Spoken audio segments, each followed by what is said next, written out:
Alrighty, so part 2. Let's discuss integrations to new networks. Cool. So basically, to integrate to a new network, a traditional Oracle would have to redeploy their infrastructure, as we discussed. As SEDA operates on a data request intent-centric model. A lot of words. What does it mean?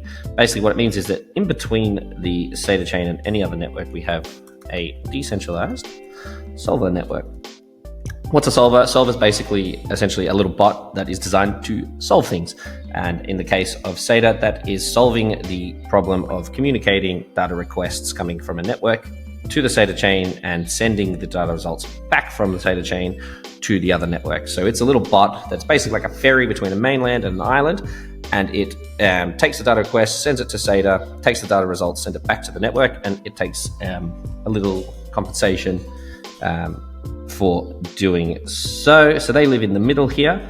But how do they communicate to chains? Well, basically, as everybody knows, because we've said it a million times, any chain can access SEDA.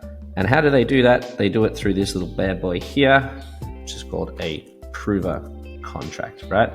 So this is the basic integration setup of SEDA. You would deploy this here prover contract to your chain, and it's available. It will be made available in Rust, Go, Move languages, Sway, Solidity, any blockchain network that's required. It lives on the network to which it is deployed, and it's kind of like the front door for communication to the solver network. So basically, once you have a prover contract on your network, you can then issue a data request, which is picked up by the solver network, and then it is relayed from the solver network to the SEDA Layer 1 chain, which we'll talk about Oracle programs and how you can customize your data request. But as we were saying before with the storage layer, basically any of the data that's available or that's live on the SEDA chain and in its batches can be queried if you have the prover contract and the decentralized solver network.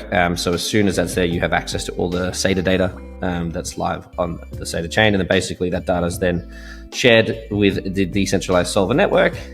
And then the decentralized solver network will share that back through the prover contract. Now, as I was saying before, our data batches are wrapped with tamper-resistant proofs and signed off with cryptographic proof through the validator set that lives on the SEDA chain, so that the decentralized solver network cannot manipulate the data as it's in transit.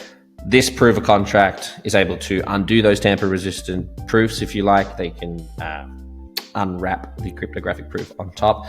And then once it goes through the prover contract, it passes those proofs that the data has in fact come from SEDA, and then that makes it available on the network up here. And once it's available on the network, any of the protocols that are on that network can digest that data.